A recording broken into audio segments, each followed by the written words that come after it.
Hey everyone, and welcome to the Audit Guidebook. Whether you're brand new to the field, a student, or a pro looking to sharpen your skills, you are absolutely in the right place.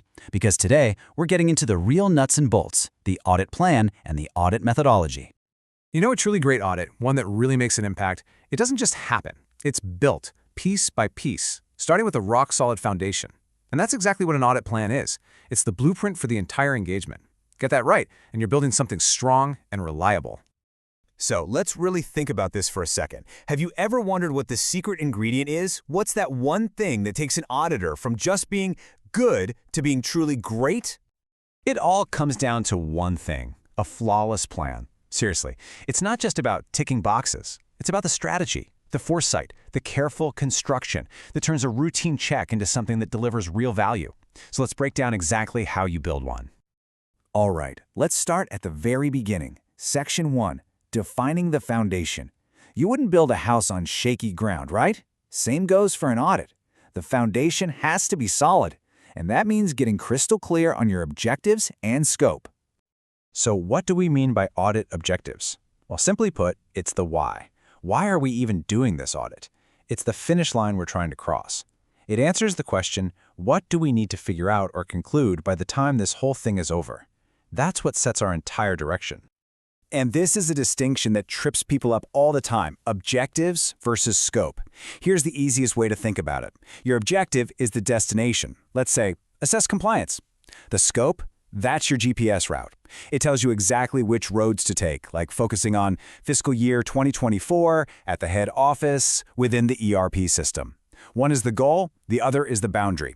Getting this right from the start is a total game changer. And listen, this isn't something you just pull out of thin air. There's a method to the madness. First, you dig into the company's goals and, more importantly, its risks. Then, you sit down with management. You got to be on the same page. You figure out if you have the right team and resources. You write it all down, clear as day. And the final crucial step? You get that sign-off from management. Do not pass go, do not start field work until you have that approval. Okay, foundation is set. Now it's time to build. Let's move into Section 2, designing the blueprint itself. I absolutely love this idea because it simplifies everything so perfectly. The plan tells you what you're going to do. The methodology tells you how you're going to do it. What and how. That's it. They're two sides of the same coin, and you need both. So let's peek inside that blueprint. A good audit plan is way more than just a calendar. You've got your audit criteria. That's the rule book you're measuring against. You have your timeline, of course. Got to have those deadlines. You've got your team roster. Who's doing what?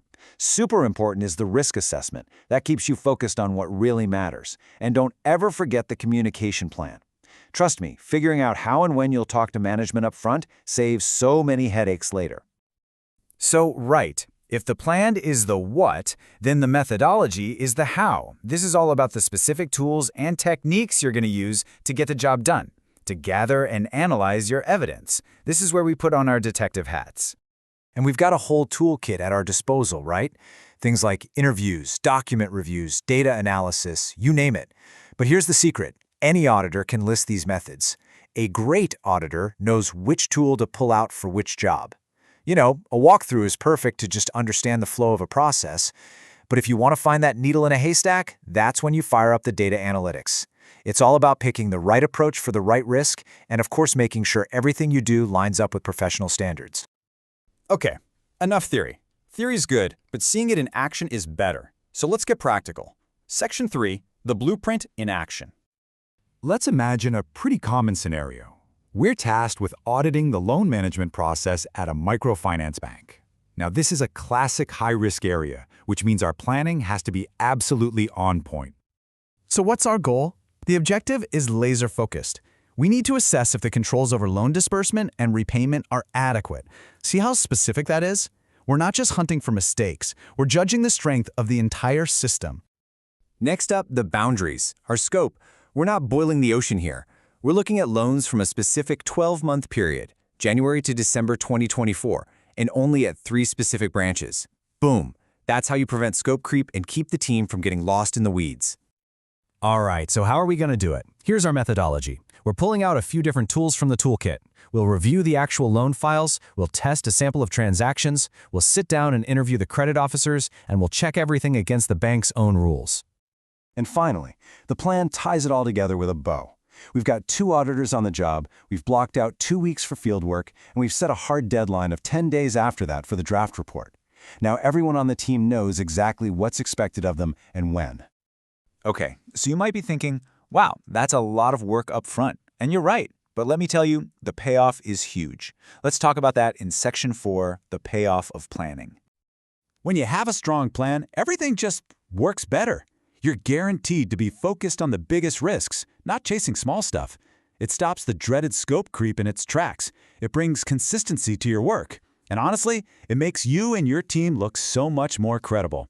Plus, the communication with management is smoother.